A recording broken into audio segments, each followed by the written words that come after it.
Alhamdulillahilladzi arsala rasulahu bil huda wa dinil haqq liyuzhirahu 'alad dini kulli walau karihal musyrikun.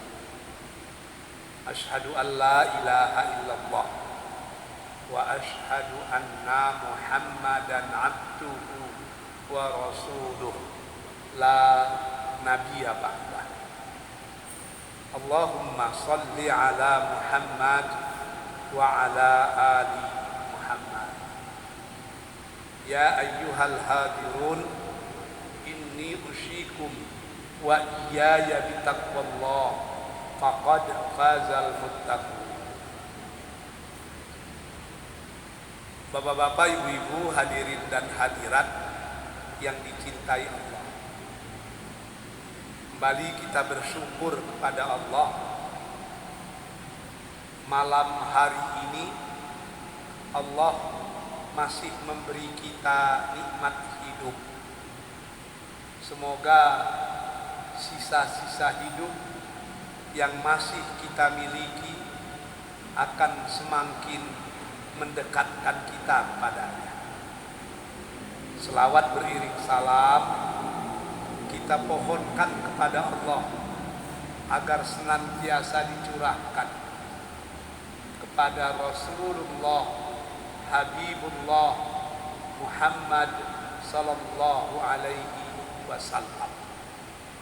Sama-sama kita berikrar agar tetap menjadi umat dan pengikutnya yang senantiasa setia menghidup-hidupkan sunnahnya dalam hidup dan kehidupan kita, insya Allah. Bapak-bapak dan ibu-ibu yang dicintai Allah, hari ini kita sudah berada di tahun baru Islam. Pergantian tahun ini membuat kita harus melakukan dua hal. Yang pertama, muhasabah, introspeksi diri, mengevaluasi diri. Dari mana kita, sedang di mana kita, dan akan kemana kita. Mengapa demikian? Sebab pergantian tahun itu maknanya penambahan umur. Kalau umur bertambah, pada hakikatnya jatah hidup kita di dunia ini semakin berkurang. Kalau Allah mentakdirkan umur kita 63 tahun seperti umur Rasulullah, jika umur bapak-bapak hari ini sudah 62 tahun, maknanya tinggal setahun saja lagi kita berada di alam dunia.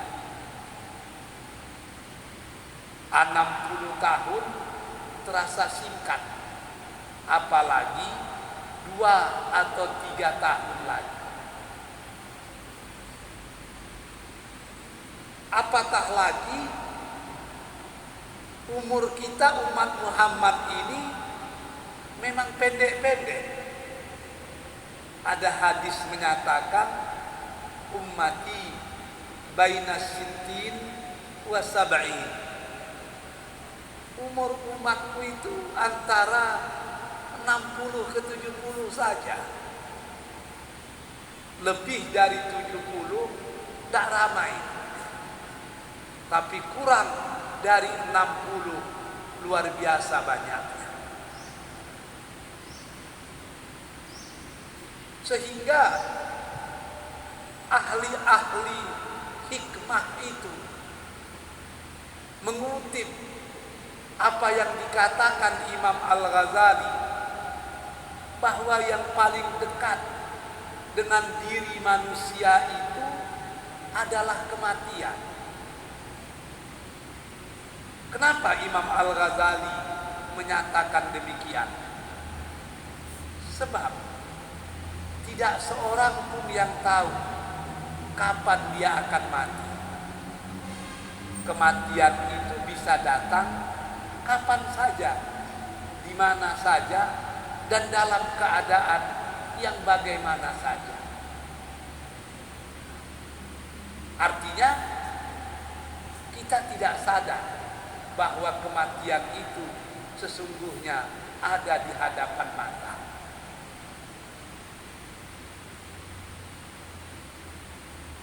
Saya dengan adik saya ini, Ustadz kita, umur saya lebih tua dari beliau. Tapi belum tentu saya dulu mati dari beliau. Kalau ditanya dengan saya, tentu saya berharap beliau dulu dari saya. Tapi belum tentu. Sepupu saya kena kanker payudara di Siantar. Saya bilang ya berobat. Sebab kalau stadiumnya masih 2, 1, itu masih bisa diobat. Dia pun berobat. Operasi, kemoterapi, sinar, macam-macam. Sudah 4 tahun lebih sekarang. Masih bertahan. Setiap bulan konsultasi dengan dokter ahli kanker yang disebut dengan pakar bedah onkologi. Tapi setahun yang lalu dia nelpon saya, "Bang, saya terpaksa tukar dokter." "Oh, kenapa? Apakah dokter onkologi, dokter bedah kanker yang biasa merawat pindah?" "Iya." "Kemana dia pindah?" "Ke Australia." "Apa dia diminta praktek di sana?" "Bukan." Ternyata dokter bedah kanker yang merawat saya, dokter onkologi itu, didiagnosa dokter yang lain terkena kanker usus. Karena dia dokter pakar dan tahu di mana tempat dokter yang lebih pakar dari dia, ternyata itu ada di Australia. Dia pun berobat ke Australia. Coba kita bayangkan, dokter kanker ternyata bisa kena kanker. Dan dokter kanker banyak yang mati karena kanker. Artinya apa? Kematian itu bisa datang kapan saja, di mana saja, dan siapa saja. Tidak bisa dielakkan. Ada kisah lucu itu di zaman Nabi Sulaiman. Nabi Sulaiman punya sahabat yang sangat kaya raya, tapi sangat takut dengan kematian. Suatu hari dia mengikuti satu majelis yang diadakan Nabi Sulaiman. Orang tadi terkejut. Ada satu orang yang sangat dihormati oleh Nabi Sulaiman, tapi dia tidak kenal orang itu. Padahal dia pasti mengenal orang yang dekat dengan Nabi Sulaiman, sebab dia juga dekat dengan Nabi Sulaiman. Selesai acara, dia bertanya kepada Nabi Sulaiman, "Orang yang duduk di sebelah Anda itu siapa? Kok akrab sekali dengan Anda?" Nabi Sulaiman bilang, "Itulah malaikat maut. Dia datang kemari sebab ada tugas dari Allah untuk mencabut nyawa orang-orang yang sudah dituliskan namanya di Lauhul Mahfuz yang harus meninggal dunia hari ini. Orang tadi pun terkejut. Berarti ada yang mati di kota ini pada hari ini. Agar saya tidak meninggal dunia, maka saya harus minta tolong dengan Nabi Sulaiman agar dikirim ke tempat yang sangat jauh. Dia ngomong dengan Nabi Sulaiman, kita kan tidak tahu jadwal siapa di kota ini. Tapi minimal kalau saya tidak berada di kota ini, mudah-mudahan saya terhindar dari kematian. Lalu bagaimana? Tolong perintahkan angin agar membawa saya ke tempat yang sangat jauh. Nabi Sulaiman tersenyum. Kata Nabi Sulaiman, oke, tidak ada masalah. Diperintahkanlah angin membawa orang ini ke tempat yang sangat jauh. Ketika orang itu sudah berangkat, malaikat maut datang. Malaikat maut pun bertanya kepada Nabi Sulaiman, siapa orang itu? Sahabat saya. Kenapa dia macam takut? Dia takut setelah kukatakan engkau akan mencabut beberapa nyawa di kota ini. Lalu agar terhindar dari kematian, dia meminta agar dikirim ke tempat yang sangat jauh. Dan aku sudah menyuruh angin membawa dia ke tempat yang sangat jauh. Malaikat maut terkejut. Apa kata malaikat maut? Kenapa pas betul? Sebab orang ini akan meninggal besok pagi dan tempat meninggalnya di tempat yang sangat jauh. Dia lari dari kematian, tapi ternyata disitulah tempat dia akan menghadapi kematian tadi. Maka wajar kalau dalam Quran dikatakan bahwa kematian itu akan datang walaupun kita berada di bunker yang sangat tebal, di peti besi yang sangat canggih, kematian itu tetap akan datang.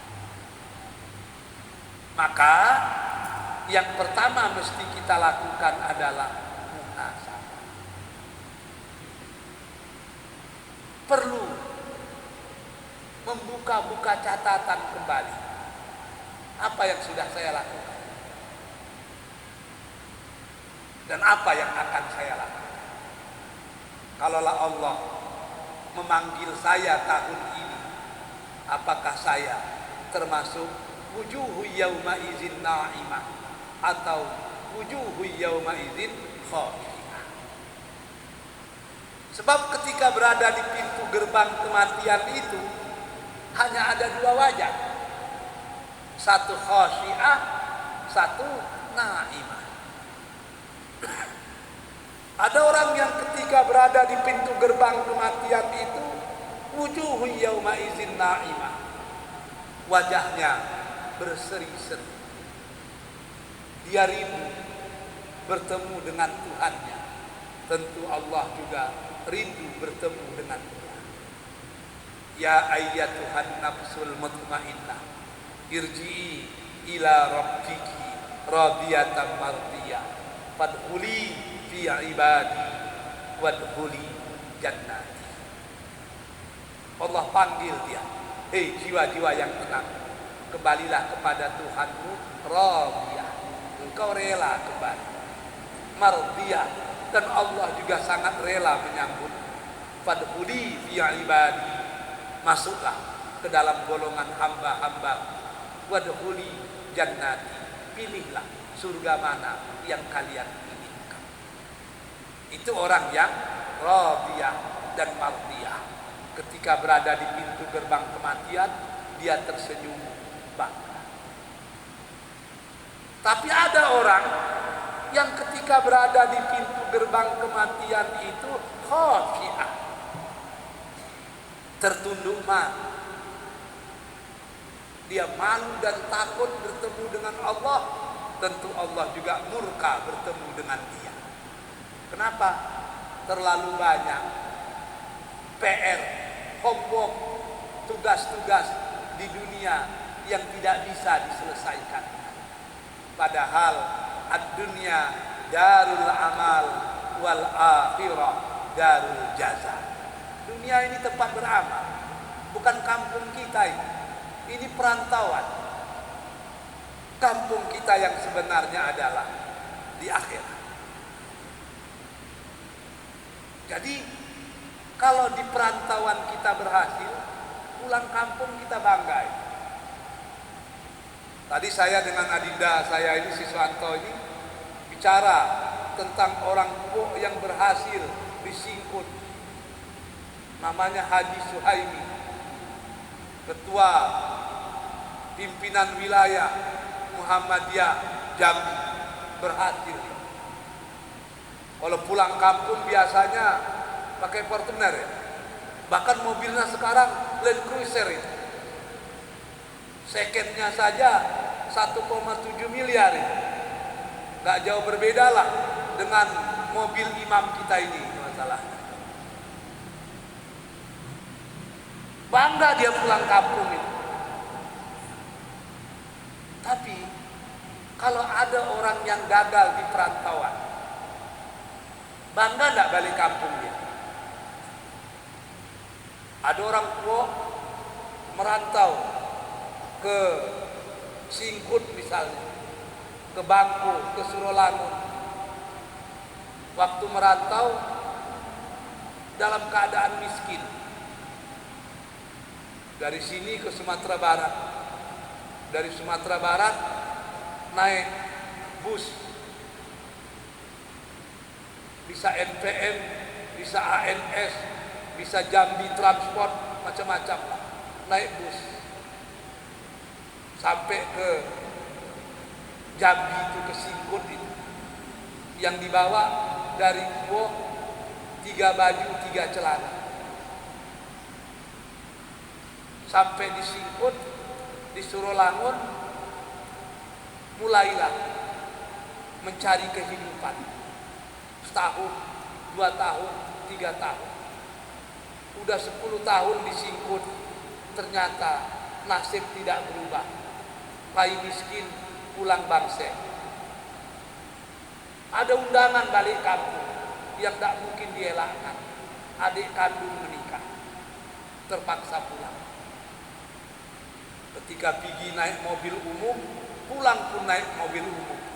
Ketika pergi duduk di bangku serap, ketika pulang balik ke bangku, duduk di bangku serap. Orang seperti ini, dia berharap sampai di kampungnya di Kuo itu jam 12 malam, agar orang tidak melihat kesengsaraannya balik kampung. Selesai urusan tengah malam, balik-balik ke Singkut, balik-balik ke Surolangun, biar orang tidak tahu kalau dia sudah pulang ke perantauan. Kehidupannya seperti mentimun bungkuah, masuk keranjang lain, tapi tidak dia hitung di orang. Wujuduhu ka'adami. Sedih orang seperti itu. Tapi kalau ada orang yang berangkat dari Kuo, miskin, papa, kedana, 10 tahun di sana berhasil. Pergi naik mobil sewa, pulang naik mobil pribadi. Dari Sumatera Barat dia pulang. Begitu sampai Rantau Berangin itu, kaca mobil dibuka. Semua kaca mobil dibuka. Semakin dekat ke kampung di Kuo, itu semakin sering membunyikan klakson.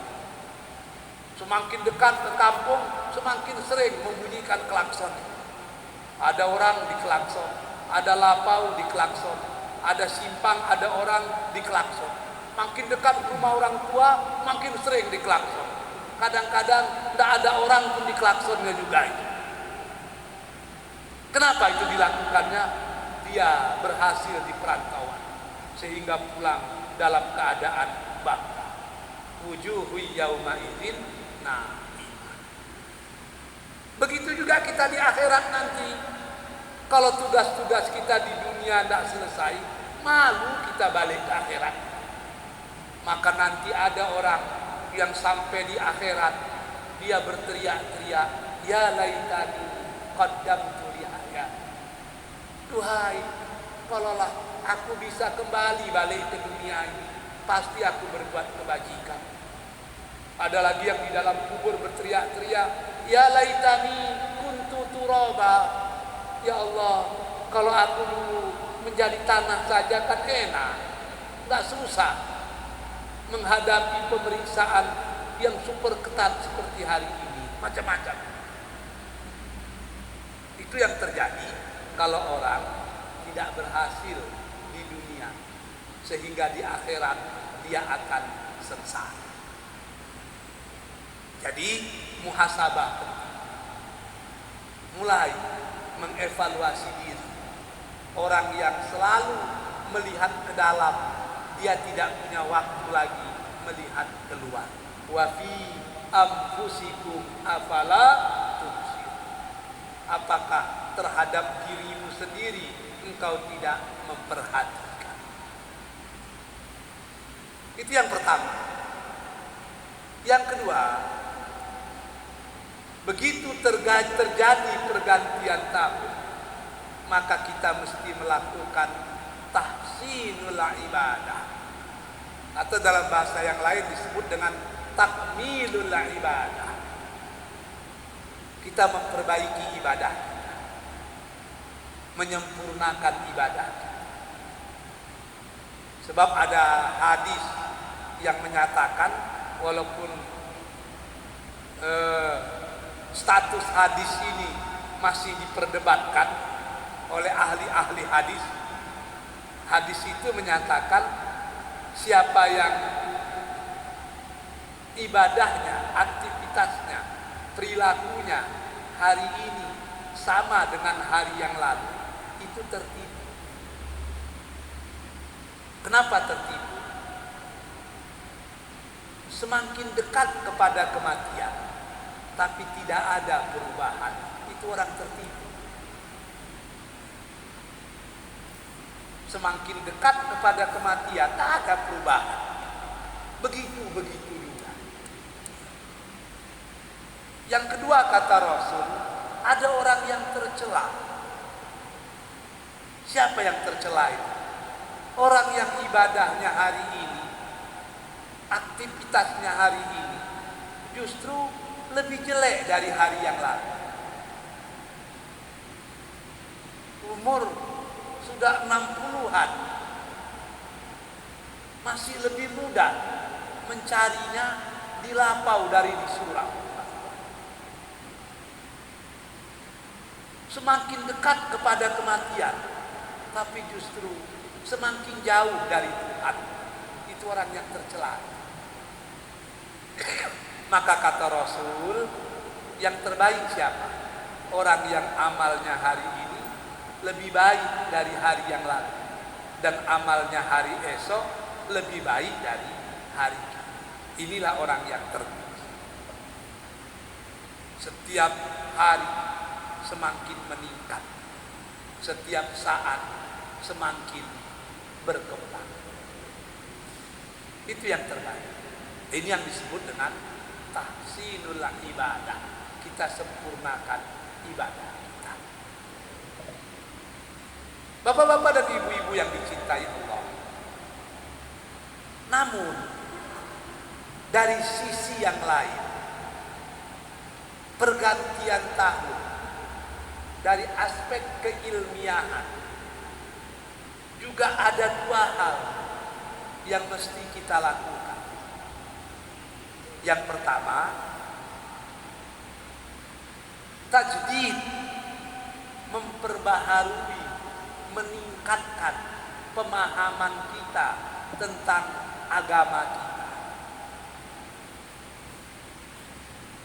Jadi yang pertama tajdid fi fahmiddin, memperbaharui pemahaman terhadap agama. Yang kedua, ini yang disebut dengan tajdid, memperbaharui dalam mengamalkan ajaran agama. Jadi yang satu tajdid fil fahmi, yang satu tajdid ya fil amal. Dua hal ini penting. Dan salah satu cara yang dilakukan Masjid Islamic Center ini dengan memperbanyak kajian-kajian. Sebab kajian-kajian itulah salah satu cara agar pemahaman kita terhadap ajaran agama kita semakin meningkat. Hari ini terlalu banyak orang yang salah paham terhadap ajaran Islam. Yang menyedihkan, yang salah paham itu justru orang Islam sendiri. PBB beberapa bulan yang lalu itu sudah mendeklarasikan menolak Islamofobia. Semua jargon-jargon, ungkapan-ungkapan yang melecehkan Islam itu harus ditolak.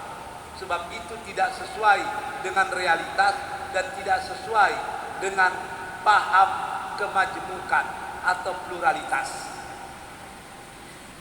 Di barat orang sudah menganggap pelecehan terhadap agama, khususnya Islam, harus dibuang jauh-jauh. Tapi kadang-kadang di tempat kita sendiri, apa yang sudah dideklarasikan oleh PBB itu belum lagi kita laksanakan. Bahkan orang kita sendiri kadang-kadang yang melemahkan ajaran agama. Jadi perlu ada pemahaman yang lurus, menolak semua bentuk pemahaman yang melecehkan Islam. Islam dianggap radikal, Islam dianggap teroris, Islam dianggap kolot, Islam dianggap uncivilized religion, agama yang jauh dari peradaban. Kalau bicara saja tentang Islam pasti negatif.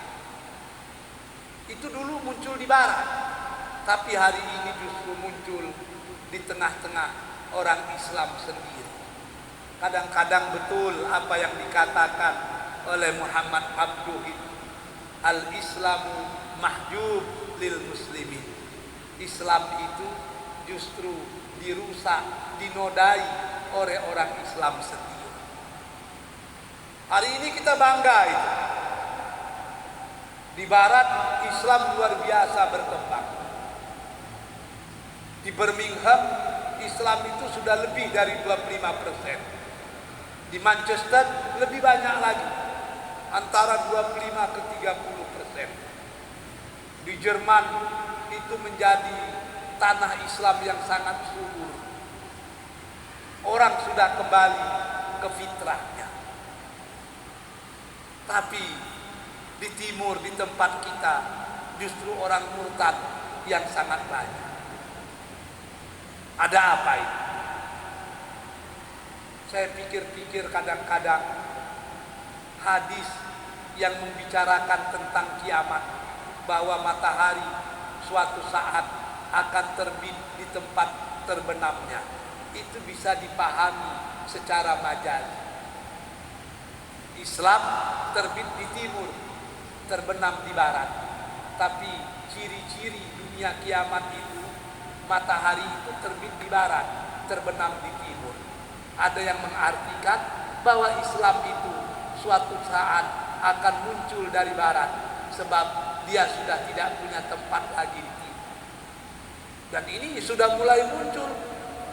Bagaimana hebatnya Islam di Rusia, bagaimana hebatnya Islam di negara-negara Skandinavia misalnya, luar biasa. Sementara negara-negara Arab justru mati-matian ingin menjadi barat. Sementara barat sudah mulai sadar kalau peradaban mereka yang mereka bangga-banggakan itu sudah jauh dari fitrah kemanusiaan yang sesungguhnya. Lalu bagaimana cara memahami Islam yang sesungguhnya itu? Yang pertama, kita mesti sadar prinsip-prinsip dari ajaran Islam. Apa prinsip-prinsip ajaran Islam itu? Yang pertama, Islam itu bersifat ilahiyah. Apa maksudnya? Ajaran agama Islam itu 100% adalah produk Allah Azza wa Jalla. Tidak ada campur tangan manusia dalam ajaran Islam itu, tidak ada. Termasuk Rasulullah. Rasulullah tidak bisa menambah dan mengurangi. Sebab apa yang disampaikan Rasul sesungguhnya itu juga wahyu. Wa ma yantiqu anil hawa in huwa illa wahyu yuha. Apa yang disampaikan oleh Muhammad itu bukan ambisi pribadinya, tapi itu sesungguhnya wahyu yang disampaikan Allah kepada. Jadi yang pertama itu ajaran Islam itu ilahiyah. Dia 100% produk Allah. Dan Allah itu Tuhan yang maha sempurna. Maka ajaran Islam itu pasti sempurna. Kalau ada yang meragui kesempurnaan Islam, artinya dia meragui kesempurnaan Allah. Karena Allah yang menurunkan Islam. Kalau sudah kita lecehkan Islam, itu melecehkan Allah. Padahal Allah itu zat yang maha sempurna.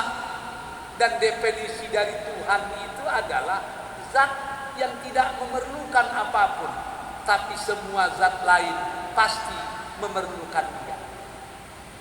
Kalau Tuhan punya anak, Tuhan punya istri, pasti bukan Tuhan, karena dia masih memerlukan sesuatu.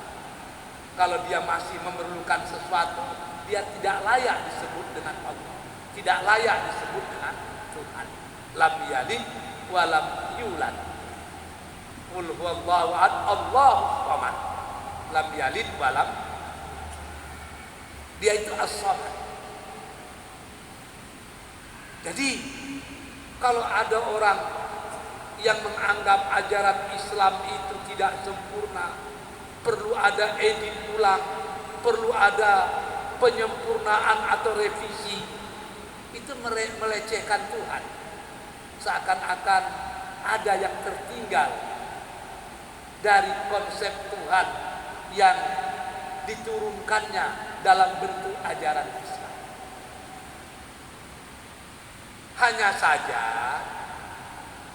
kadang-kadang yang melihat kesempurnaan Islam itu seringkali orang bukan Islam. Saya baru baca internet tadi, ada seorang ateis tapi pakar di bidang qawaid dan balaghah. Sebab seringkali yang pakar bahasa Arab itu bukan orang Arab. Yang merumuskan nahwu sorof siapa? Sibawaihi. Sibawaihi itu bukan orang Arab. Itu orang di daerah Azam. Ada yang menyatakan daerah Rusia sekarang. Bahkan pakar hadis juga bukan orang Arab kan? Imam Bukhari itu kan dari Bukhara. Imam Muslim itu kan juga dari Eropa. Tapi mereka lah yang sangat paham tentang hadis itu. Jadi orang yang sangat paham tentang qawaid, tentang balaghah, mantik, ma'ani, bayan, badiah, dia ateis.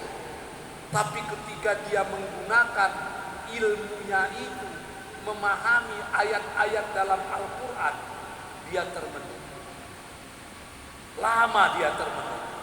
Akhirnya dia berkata, memang ini pasti bukan karya manusia. Terlalu banyak ajaran Islam itu yang ada dalam Quran itu seringkali menurut orang itu berbeda dengan kawaid yang sebenarnya. Tapi itulah Al-Quran. Contoh yang sederhana itu, iyyaka na'budu wa iyyaka nasta'in. Itu kan aneh. Ketika kita belajar di Darul Nahwa, struktur bahasa Arab itu kalau tidak jumlah fi'liyah, jumlah ismiyah atau sibhul jumlah. Kalau jumlah fi'liyah dimulai dari fi'il, fa'il dan maf'ulun bih. Maka sebenarnya yang betul itu na'budu iyyaka wa nasta'in iyyaka. Na'budu fi'lul mudhari. Fa'ilnya ada domir di situ. Ya'ud ila nahnu. Iyyaka maf'ulun bih. Sehingga yang betul fi'il, fa'il, maf'ulun bih. Na'budu iyyaka wa nasta'in iyyaka. Tapi i'jazul Quran membalikkan itu. Allah mendahulukan maf'ulun bih dari fi'il dan fa'il. Iyyaka na'budu wa iyyaka nasta'in. Kenapa demikian? Kata orang ateis tadi, kalaulah dalam Al-Quran disebut na'budu iyyaka wa nasta'in iyyaka, maka perbuatan syirik itu masih dibenarkan dalam Islam. Kami menyembah kepada Allah, kami meminta tolong kepada Allah. Kalau Allah tidak ada bagaimana? Bisa saja meminta tolong kepada yang lain. Dengan dimasukkannya maf'ulun bih ke depan, berubah maknanya. Iyyaka na'budu, hanya kepada Allah kami menyembah, hanya kepada Allah kami meminta tolong. Berubah sehingga tidak ada ruang untuk syirik. Begitu juga lakum dinukum waliyadin. Menurut kaidah yang biasa, lakum dinukum wali din. Tapi Allah rubah, tidak lakum dinukum waliyadin, tidak lakum dinukum wali dini. Kata orang-orang ahli balaghah, kalau lakum dinukum wali dini, maka agamaku dan agamamu itu sama, equal. Tapi Allah rubah, lakum dinukum, bagimu agamamu, waliyadin, bagiku agamaku. Agamaku tidak sama dengan agamamu, ada perbedaan. Tapi kalau lakum dinukum walidini, maka agama itu tidak jauh bersama saja. Ini bisa masuk unsur pluralisme. Tapi Allah tidak melakukan hal itu. Apakah salah secara bahasa? Tidak. Ini bukti i'jazul Quran, bahwa ada kalanya perubahan struktur itu justru lebih memperkaya makna dari ayat itu sendiri. Jadi ini yang kita katakan perlu ada pembaharuan dalam pemahaman keagamaan. Yang pertama, kita mesti sadar bahwa Islam itu merupakan ilahiyah. Apa itu ilahiyah? Produk Allah Azza wa Jalla. Yang kedua, Islam itu adalah insaniyah. Apa itu insaniyah? Apapun yang dikatakan Islam pasti selaras, sejalan, sesuai dengan fitrah dan keinginan manusia. Kedua, ketiga, dan keempat insya Allah akan kita bicarakan sesudah Isya nanti. Wabillahi taufiq wal hidayah. Assalamualaikum warahmatullahi wabarakatuh.